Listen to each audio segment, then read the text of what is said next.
Del origen del movimiento rodriguista. En realidad, la primera pregunta que uno podría hacerse para un estudioso de la ciencia política: ¿existe un movimiento rodriguista? ¿Cuándo surge?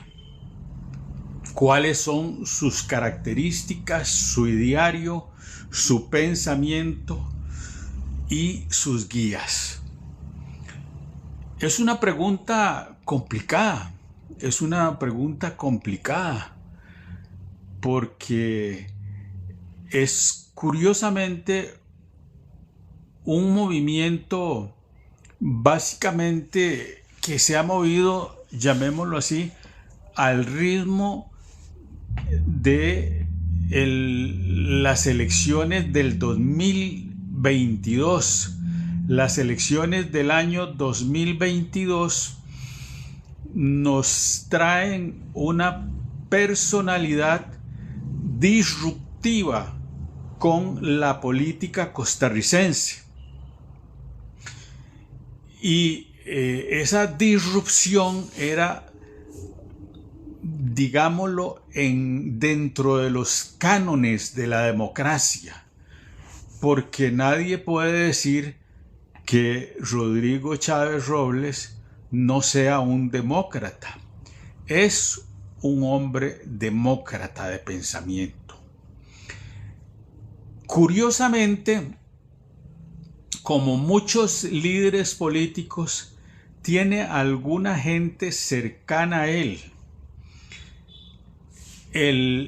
Los sectores populares ven en él un líder que hacía muchos años en nuestra Costa Rica no teníamos.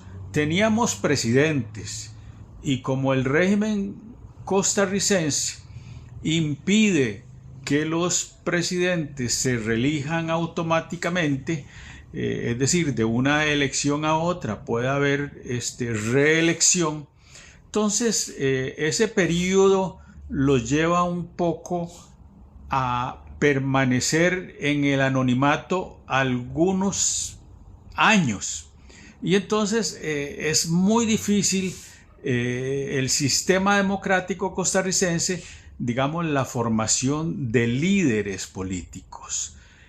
Y entonces nosotros tuvimos, después de 1948, básicamente un líder, un caudillo militar que dominó el país, y lo dominó por encima de las estructuras democráticas existentes. José Figueres Ferrer fue un caudillo militar. Efectivamente, él llega al poder por la vía de las armas. La Junta fundadora de la Segunda República, que se establece después del Pacto de Ochomogo, es una junta de carácter militar. No todos los que estaban con don José Figueres Ferrer eran militares, ni de vocación militar. Había mucha gente de vocación civilista, yo diría la mayoría, incluido el padre Benjamín Núñez, que era un sacerdote. Muy difícil encontrar un sacerdote que uno pueda decir es de vocación típicamente militar, no. Pero fue como de los grandes amigos de José Figueres, fue cercano, fue su ministro de Trabajo, ocupó cargos diplomáticos, y finalmente José Figueres lo hizo rector de la Universidad Nacional, el primer rector fundador de la Universidad Nacional, lo volvió un poco al mundo académico. Pero entonces es difícil plantearse que digamos, Rodrigo Chávez, a diferencia de José Figueres, gana unas primeras elecciones. en el mes de abril, en la segunda ronda, se impone justamente al hijo del caudillo y gana por un margen relativamente confortable, 53 puntos y algo, en unas elecciones democráticas que nunca nadie cuestionó. Y entonces empieza para Costa Rica algo que sí era novedoso. Digamos que tuvo el nombramiento de Rodrigo Chávez. Rodrigo Chávez había llegado al país en el año 2018. El proceso, digamos, de llegar a Costa Rica, es nombrado ministro de Hacienda en la administración de Carlos Alvarado. Entrar ahí a anidarse, digamos, en su cabeza y digamos, observar un poco que había, llamémoslo así, como un espacio político donde insertarse en la vida política costarricense. Vamos a ver, su espíritu político es relativamente conservador, es un hombre conservador, pero no es un hombre de derecha. No es un hombre de derecha. El gran tema, bueno, ¿y el rodriguismo hoy qué? Es un movimiento popular. En primer lugar, ¿qué es lo que tenemos que estudiar? Digamos, ¿cómo llega Rodrigo a la presidencia? Llega a través de un partido. Y entonces ahí vienen todas discusiones teóricas interesantes sobre qué es un partido político. Porque es curioso, nosotros los costarricenses tenemos la virtud de hacer de la política algo distinto. Porque el concepto de partido, en teoría, si ustedes estudiaran o estudian o quieren leer sobre partidos políticos, son organizaciones sociales políticas con un contenido, objetivos, proyectos, implica una serie de actividades. Nosotros, y así se hace, así llega a la presidencia Rodrigo en un partido taxi. Es decir, el partido es el vehículo para que él llegue a la presidencia. Porque en Costa Rica no se puede participar en política si no se es en un partido político, ¿verdad? Por eso es que hay tantos partidos políticos. No es porque haya un exceso, llamémoslo así, de ideologías. Yo creo que hay muchos partidos que incluso desde el punto de vista formal no tienen que ver con ideologías. Casi todos tienen la misma ideología. Digamos, serían partidos que se definirían, bueno, somos demócratas, desde el punto de vista económico nos gusta, digamos, el capitalismo. Dentro del capitalismo nos parece que el sistema liberal es el más, entonces somos demócratas, republicanos, liberales. Pues, digamos, ese es el gran marco. A diferencia de eso, digamos, los partidos comunistas y los partidos socialistas planteaban tal vez otro esquema distinto. Y lo plantean, ¿verdad? Plantean otro tipo de organización para, digamos, la democracia costarricense, ¿verdad? Incluso, digamos, ellos, el concepto mismo de democracia que usamos nosotros lo cuestionan, ¿verdad? Rodrigo llega electo por un partido, llamémoslo así, taxi, llega al poder y empieza a hacer cosas interesantes, ¿verdad? En primer lugar, a ejercer, digamos, su poder y su mandato, digamos, con eficiencia. Es eficiente y eficaz. Porque ¿qué es lo que hace Rodrigo en sus primeros decretos? Sus primeros decretos lo dibujan a él muy bien. Había que terminar con la pandemia.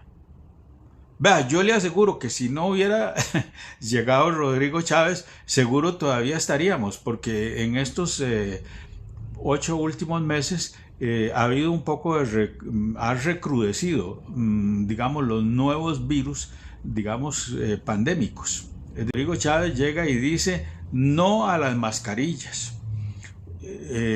Sí, que las sigan usando lo que se llama personal de primera línea, que son médicos, paramédicos y gente, digamos, que está en los hospitales. Perfecto.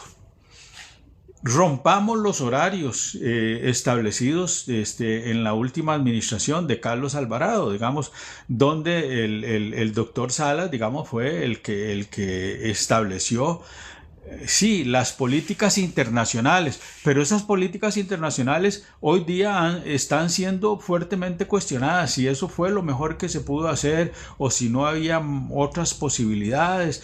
Hubo países que no lo respetaron, los países nórdicos no lo respetaron, hubo otras sociedades, digamos, que no respetaron, digamos, el mandato de la Organización Mundial de la Salud. En general nos empobrecimos. Nos empobrecimos porque se nos, digamos, la pequeña empresa se cae. Las empresas que hoy día llamamos y comúnmente decimos las pymes se caen. Aparecen otras, pero digamos, hay muchas pymes, digamos, que sufrieron ese impacto, sobre todo de vender puerta a puerta. La gente no te abre. No está o tiene temor que llegues. La economía informal de Costa Rica sufre un fuerte golpe, ¿verdad? Y el costarricense le gusta mucho, es amante de tener él su propia empresita. Rodrigo le toca heredar la etapa, digamos, final de la pandemia, la clausura, digamos, y abre la economía. Y bueno, esa apertura de la economía, fue buena porque permitió un poco salir, digamos, del encierro, ¿verdad? Pero Rodrigo empieza a gobernar porque la segunda ronda fue en abril, ¿verdad? Entonces, después de abril del año 2022. Y yo recuerdo el 20 de septiembre, una fecha especial, no tenía nada que ver. Dos personajes que uno de ellos es muy conocido hoy día, pero está absolutamente fuera, digamos, del rodriguismo, el tal Piero Calandrelli, ¿verdad? Piero Calandrelli. Y Robert Jr. organizan un domingo en la mañana, a las 9 de la mañana, una concentración de apoyo al gobierno. Y a mí me llamó la atención. Yo me estuve informando y estuve ahí presente. 5.000 personas en la Plaza de la Democracia. No sé si alguno de ustedes estuvo ahí. Ese movimiento sí trajo una plataforma ahí de donde dieron los discursos, las personas que tenían que hablar. Y el elemento del que yo parto para empezar a hablar de que Rodrigo Chávez empieza a tener un efecto distinto sobre la sociedad costarricense. La gente empieza a ver en este nuevo presidente un líder que no había tenido antes. Entonces hay ese evento, ese domingo nos concentramos 5.000 personas en la Plaza de la Democracia. No nos conocíamos, no habían, digamos, líderes, porque Piero Calandrelli no es un líder, Robert Jr. tampoco era un líder, ni lo es, ni creo que sea su intención serlo, ¿verdad? No había liderazgo, ¿verdad? No había. A nosotros lo más importante, los que estábamos ahí en la manifestación, era conocernos nosotros. Se empieza a mover esto y yo empiezo a recibir invitaciones para formar parte de grupos de chat. Yo en eso soy malo porque no ser, digamos, un agente en Alajuela y Hernández de San Ramón, que son, digamos, junto con el señor Ernesto Garro, digamos, los que empiezan a mover un poco con algún grado de liderazgo, sin ser grandes teóricos. Estoy hablando de que ellos manejan la parte organizativa, pero no la teoría. Que ese ha sido un déficit grande, digamos, ¿qué nos une a todos nosotros? Digamos, ¿por qué hay gente que ve los chats sobre, digamos, cuando uno habla del gobierno? Pero la gente nunca se ha preguntado, bueno, ¿y cuáles son los idearios económicos, políticos? Yo creo que la gente lo que quiere es un buen presidente, básicamente, ¿verdad? Es mi punto de vista. La gente quiere un buen presidente. Rodrigo lo ha sido.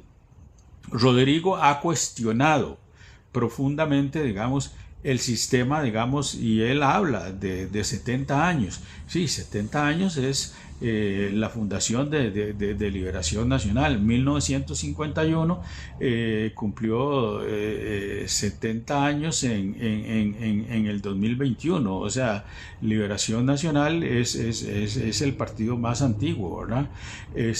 Porque los demás desaparecieron. El Republicano Nacional de Calderón Guardia desapareció, el Unión Nacional de Otilio Ilate desapareció, y el Partido Demócrata tuvo una existencia muy efímera, ¿verdad? Entonces no ha habido partidos, ha habido, sí, la alternancia, digamos, Liberación ha sido continuo como partido desde que se fundó, pero la oposición a Liberación ha tenido muchos nombres, muchísimos nombres, y hay algo que blinda toda oportunidad de que un presidente pueda reelegirse inmediatamente, es la Constitución, son artículos constitucionales, ¿verdad?